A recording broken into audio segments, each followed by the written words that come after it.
Hola, soy Ignacio Torralba, el Tiet, y esto es Entender de Vinos.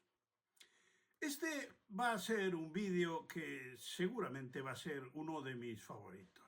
Voy a tocar un tema que a mí me gusta mucho, que es la cata sensorial. ¿Cómo utilizamos los sentidos para detectar los aromas del vino? ¿Por qué el vino huele como huele? ¿Por qué unos vinos tienen unas notas diferenciales y otros no las tienen o las tienen diferentes? Es un mundo de sensaciones muy variadas. Desde luego, cuando se tiene por la mano, experimentas sensaciones casi de tipo, como decía la canción aquella, casi religioso, porque realmente te producen un placer que es difícil de describir. Los componentes aromáticos del vino son aproximadamente un 1 por 1000 del contenido de la botella. O sea, estamos hablando de menos de 1 centímetro cúbico en una botella de 3/4 de litro. Si los juntásemos todos, los más de 1000 componentes aromáticos que tiene un vino, quizá tendríamos un volumen de 12 o 14 gotas. Imaginaros la importancia que tiene. Pero, ¿por qué un vino huele a rosas o huele a pis de gato? Hay algunas sustancias con un gran poder odorífero y bastan unas pocas partes por millón o por trillón para que se puedan notar e identificar. Ya sabéis que hay aromas primarios, secundarios y terciarios. Yo os recomiendo que para practicar hagáis una pequeña inversión, un pequeño gasto y os compréis un juego de aromas que se llama l'Année Divine. Es esta caja que tiene una serie de frasquitos con esencias que son ni más ni menos que los aromas del vino. Luego hay un librito que los explica y unas tarjetitas que explica exactamente de qué es cada aroma. Estos aromas no son ni más ni menos que sustancias aromáticas que se encuentran en la naturaleza. Algunas se encuentran en muchas frutas, otras se encuentran en otros medios, pero desde luego no depende de la cantidad de sustancia que haya en una botella o en una copa de vino. Depende de que su umbral de identificación y de percepción sean muy bajos. Hay sustancias que hay poquísima cantidad en el vino y en cambio se notan fácilmente, como son las notas cítricas, como son las notas de frutos rojos, porque son sustancias que no es que estén en mucha cantidad, es que tienen un umbral de percepción muy bajo. ¿Por qué, por ejemplo, la manzanilla tiene una nota salina? El moscatel tiene terpenos, el gewürztraminer tiene glucósidos terpenoides, los aromas herbáceos provienen de las piracinas. La vitis lambrusca, una vid americana, tiene una sustancia llamada foxina, que es el metilantranilato, que es una sustancia que dicen que huele a zorro, o sea, huele a pis de zorro. Por lo tanto, normalmente se considera más un defecto, sobre todo si está en una cantidad que permite su identificación como sustancia desagradable. Las flores y frutas son alcoholes isoamílico y bencílico. El plátano es una sustancia que se llama acetato de isoamilo. Las notas lácticas de queso y de yogur provienen del ácido láctico. El ácido isobutírico da aromas dulces de fruta. Las notas minerales son responsabilidad del potasio, del calcio, hierro, cobre, tiza, grafito, yodo. El sabor amargo generalmente son compuestos fenólicos. Los aldehídos son aromas desagradables y punzantes. Y las cetonas son aromas vegetales, florales y frutales. Hablando de aromas de vino, permitidme que os haga una pequeña acotación. Hay un pequeño truco que en realidad no es un truco, es como una estrategia, es una cuestión de sentido común. Los aromas del vino se desprenden de la superficie del vino. Por lo tanto, si nosotros tenemos la copa así, tiene una superficie desde la cual los aromas pueden elevarse. Pero si nosotros inclinamos la copa, la superficie es prácticamente el doble. Vamos a oler mucho más. Es muy básico, pero es que hay quien no lo sabe. Todo el mundo identifica con facilidad el olor de una leche estropeada, del césped recién cortado, de la tierra mojada después de la lluvia. También hay vinos con una nariz exuberante que en boca se vienen abajo y no responden a las expectativas. Eso lo iremos viendo en alguna cata que haremos posteriormente. La uva es una fruta muy especial porque tiene gran cantidad de los llamados precursores aromáticos, que no huelen, pero que son transformados por la fermentación y por la crianza. Los aromas primarios, los procesos de despalillado y prensado, provocan la rotura del grano, lo que permite la actuación de algunos enzimas que producen oxidaciones enzimáticas de ácidos grasos y generan alcoholes y aldehídos que están relacionados con los aromas vegetales y herbáceos, como el linalol del moscatel, las piracinas de la Cabernet Sauvignon. La intensidad de estos aromas depende y varía en función del clima, de la maduración, de la tierra, etc. Son muchos los factores. Hay un aroma que todos conocemos, que es el aroma de ajo. Es el óxido de tiopropanal, también llamado alicina, que se encuentra incluso en el arsénico. Las personas que se han envenenado con arsénico, si les hueles el aliento, parece que hayan comido ajo, y es porque el arsénico tiene una cierta cantidad de esta sustancia, del óxido de tiopropanal. Algunos precursores aromáticos sin olor lo desarrollan al hidrolizarse por parte de los enzimas. Ya sabéis que la hidrólisis consiste en que si a una molécula se le aporta agua, esa agua distribuye el oxígeno y el hidrógeno entre las dos partes de la molécula y genera otras moléculas diferentes que desarrollan ya el aroma determinado. Durante la fermentación, la beta-liasa de las levaduras produce la liberación de tioles volátiles con umbrales de percepción muy bajos y que aportan al vino aromas de frutas exóticas. Las levaduras Saccharomyces cerevisiae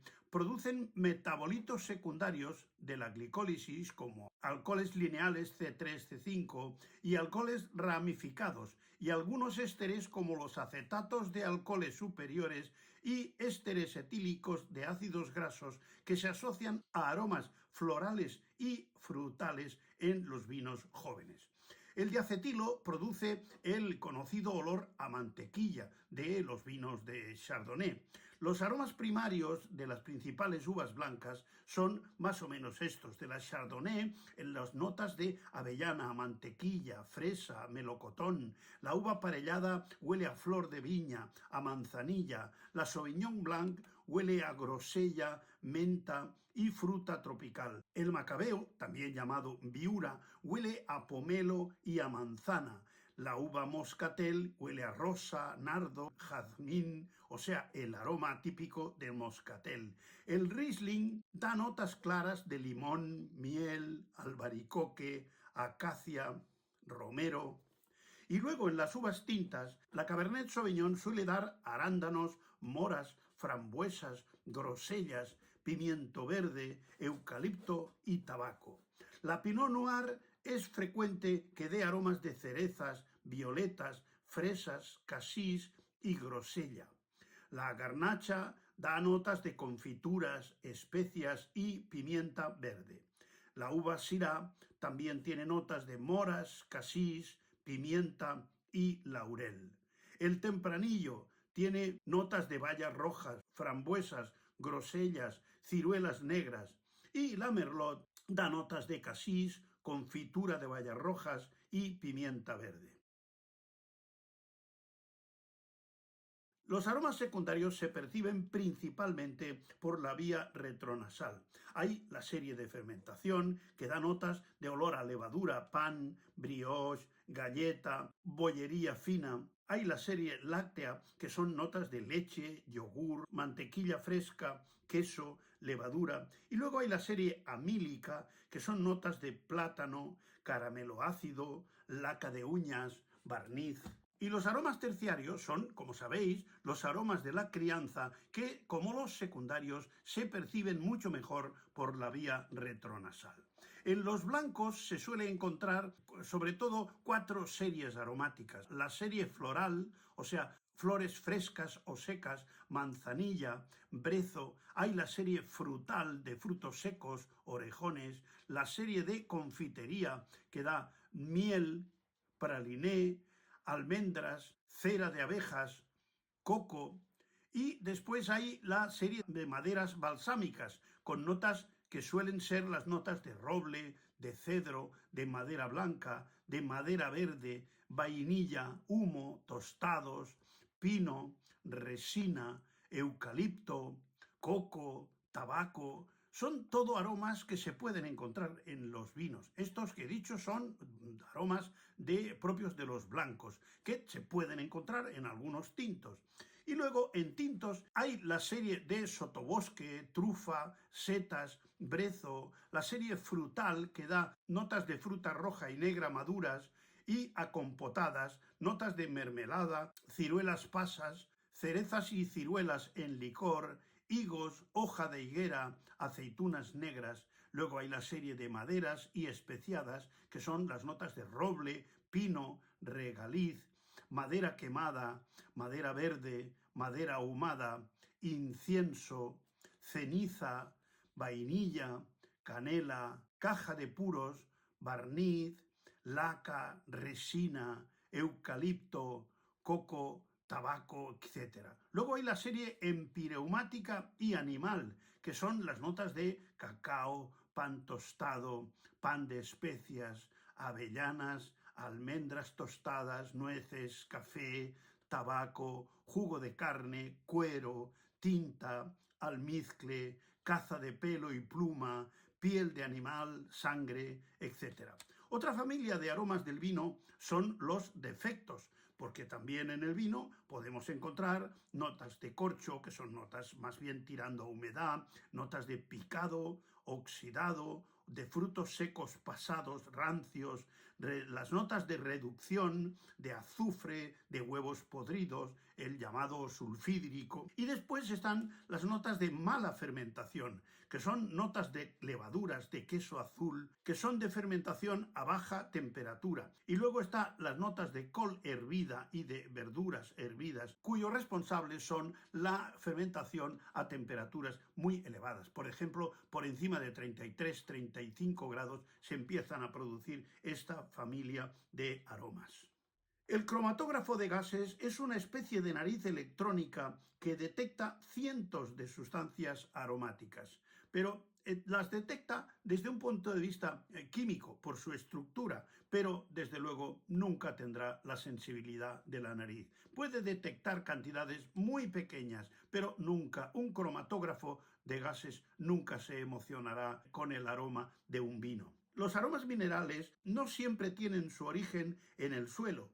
También pueden ser causados por tratamientos de la viña con sulfuro de cobre, con el que incluso se tratan algunas viñas ecológicas para prevenir enfermedades y hongos. También la pueden producir la maceración fermentativa y ciertas levaduras. Las levaduras del tipo Brettanomyces, que suelen ser autóctonas, o sea, de la piel de la uva, metabolizan los compuestos fenólicos de la piel de la uva, produciendo notas aromáticas de cuero e incluso de silla de montar sudada. Si alguna vez vais a una hípica y tenéis la ocasión, acercar la nariz a una silla de montar que esté sudada y veréis que tiene un olor muy especial. Hay que recordarlo, ese olor. Este olor suele considerarse un defecto, aunque hay quien lo elogia si está en una cantidad pequeña. Se ha comprobado que determinadas situaciones de estrés de la vid, como suelos muy profundos en laderas de montaña, los climas fríos y de alto contraste térmico, es decir, viticulturas extremas, dan lugar a la aparición de compuestos volátiles que luego en la cata se interpretan como aromas o gustos minerales. El término de aromas minerales no está reconocido científicamente ni por la Real Academia de la Lengua. Robert Parker utilizó en su día expresiones como smell with stones, que se ha traducido al español como mineralidad.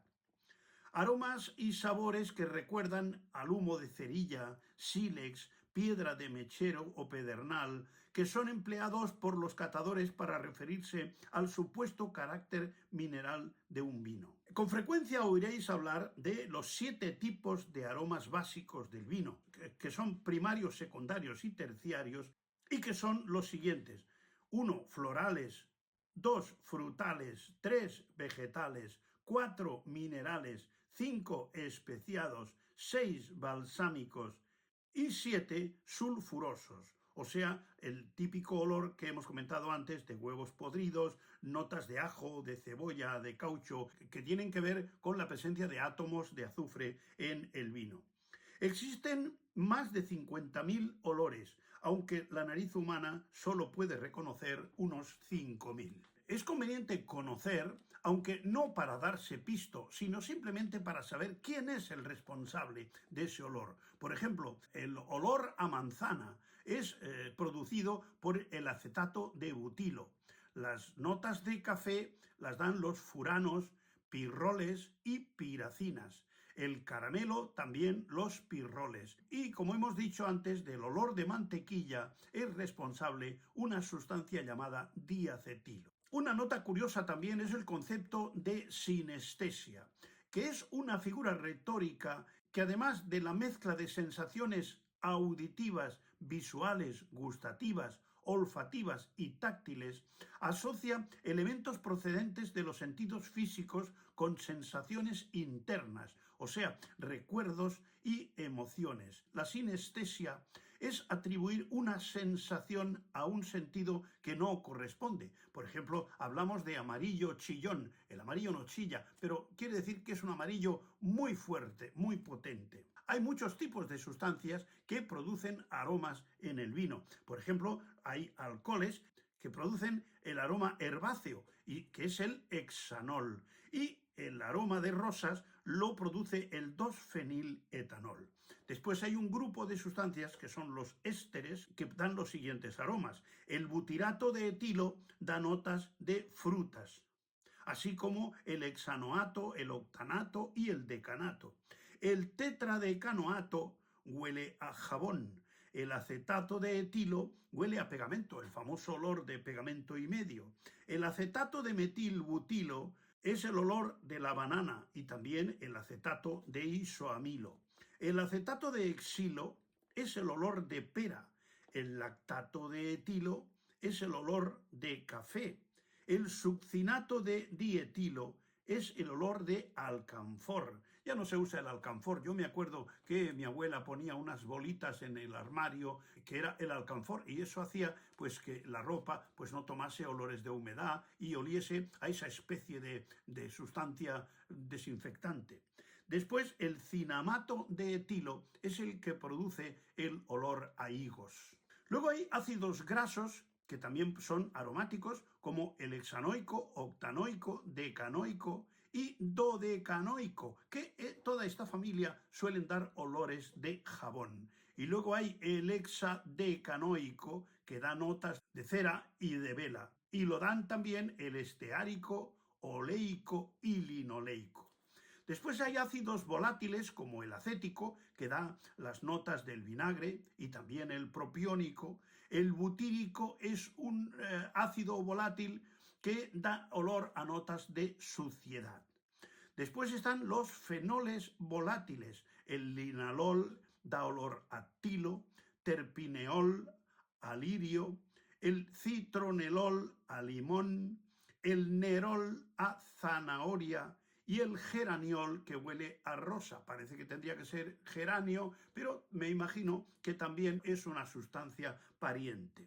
Después están los compuestos carbonilados: el etanal, que es el olor de la pera madura; la acetoína, que es el responsable del olor a leche; la damascenona, que es el olor de tabaco; la ionona, que es el olor de violeta; y la aminocetofenona, que es el olor foxé, o sea, el olor de zorro. Recordad que también hablamos en algún vídeo pasado de la rotundona, que es la sustancia que da el olor de la pimienta negra.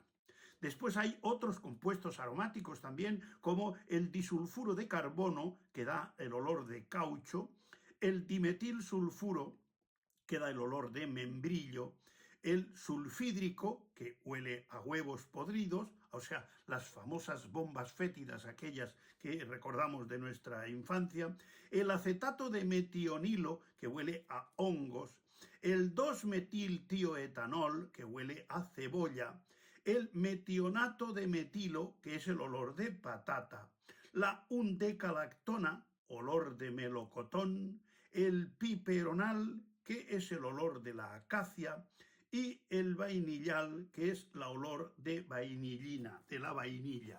El aroma es posiblemente una de las características más importantes ligadas a la calidad y a las preferencias de los consumidores por un determinado alimento. En el caso del vino, esta característica se multiplica en importancia, ya que el vino es un alimento que es mayoritariamente consumido por puro placer sensorial, en el que el aroma es su mejor carta de presentación.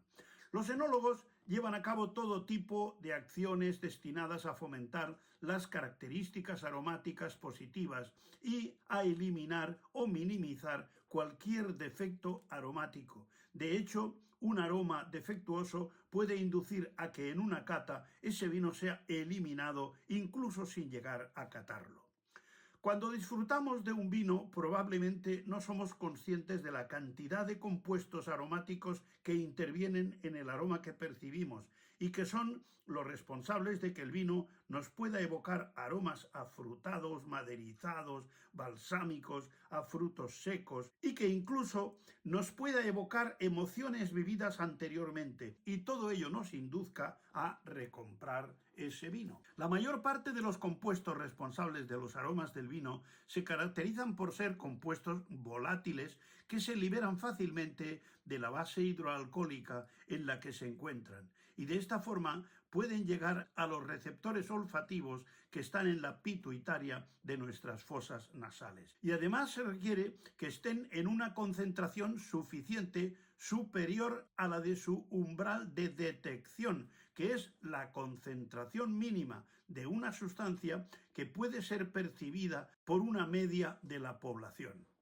Cuando uno de estos compuestos odorantes llega al epitelio olfativo, donde se encuentran los receptores del olfato, se acopla a estos, que convierten la señal química en impulsos eléctricos que envían al cerebro y que los descifra y compara con los que tiene archivados, y así los puede identificar. Tenemos alrededor de 1000 receptores olfativos, una cantidad mucho menor que el número de aromas que podemos identificar, que es de bastantes miles. La identificación de aromas sigue un proceso combinatorio similar a lo que ocurre con las letras del alfabeto y las palabras. Dependiendo de cómo se combinen las letras del alfabeto, el número de palabras que se podrían formar es casi infinito. De manera similar, cada olor se caracteriza por la activación de varios receptores. La combinación de varios receptores es lo que define un olor y permite que el cerebro lo reconozca. El aroma del vino es el resultado de una larga secuencia de transformaciones químicas y bioquímicas que comienzan en el propio grano de uva con la síntesis de precursores aromáticos. Continúa con la generación de nuevos compuestos odorantes durante la fermentación alcohólica y maloláctica a partir de los precursores aromáticos de la uva, y termina con la generación del llamado aroma terciario durante la maduración y el envejecimiento de los vinos. Por lo tanto, es relativamente fácil para una nariz entrenada averiguar las variedades de uva, condiciones de cultivo, tipo de crianza, etc. El aroma primario del vino es el resultado de los compuestos odorantes presentes en la uva o de los producidos como consecuencia de los procesos a los que se somete la uva desde la vendimia hasta el comienzo de la fermentación alcohólica.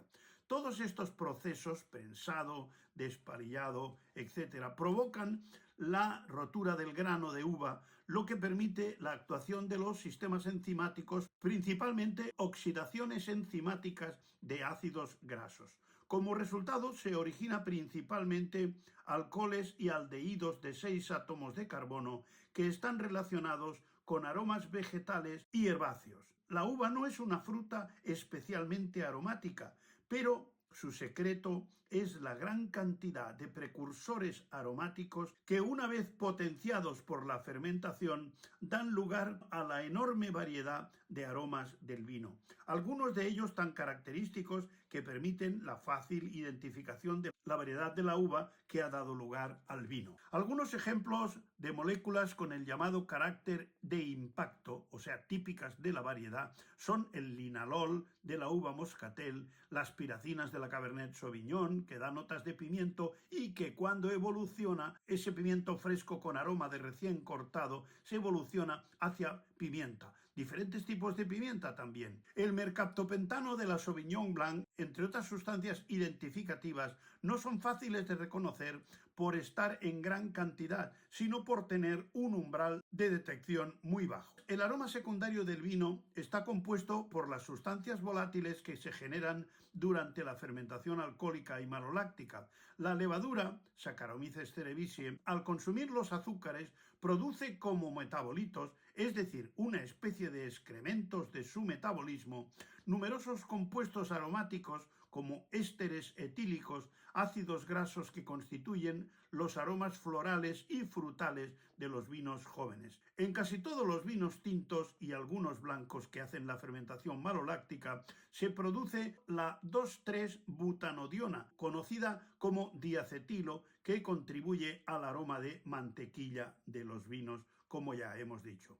Los aromas terciarios están compuestos por las sustancias que se originan durante el almacenamiento y envejecimiento de los vinos. Durante esta etapa, muchos precursores aromáticos de los vinos de la familia de los carotinoides pueden sufrir una progresiva hidrólisis que libera compuestos aromáticos como los vesprano, que se identifican con los aromas de frutos secos característicos de los espumosos con larga crianza, al mismo tiempo que se hidrolizan algunos ésteres como los acetatos de alcoholes superiores, con lo que el vino pierde notas aromáticas primarias de flores y de frutas. Lógicamente, el desarrollo de aromas terciarios suele ir en detrimento de la presencia de aromas primarios del vino. Es ley de vida. Durante el envejecimiento en barrica se produce la extracción de la misma de muchos componentes volátiles como la whisky lactona,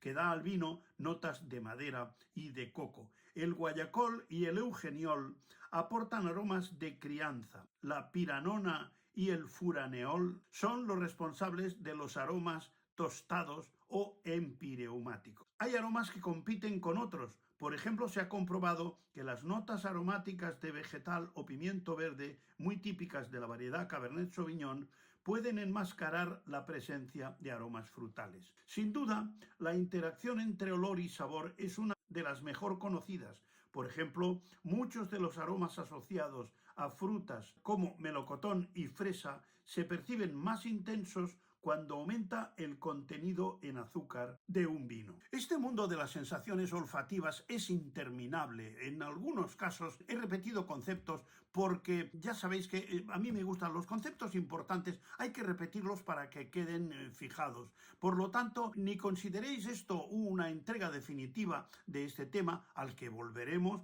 porque es un mundo muy complejo en el que hay que ir ahondando para entender de vinos. Hasta otra.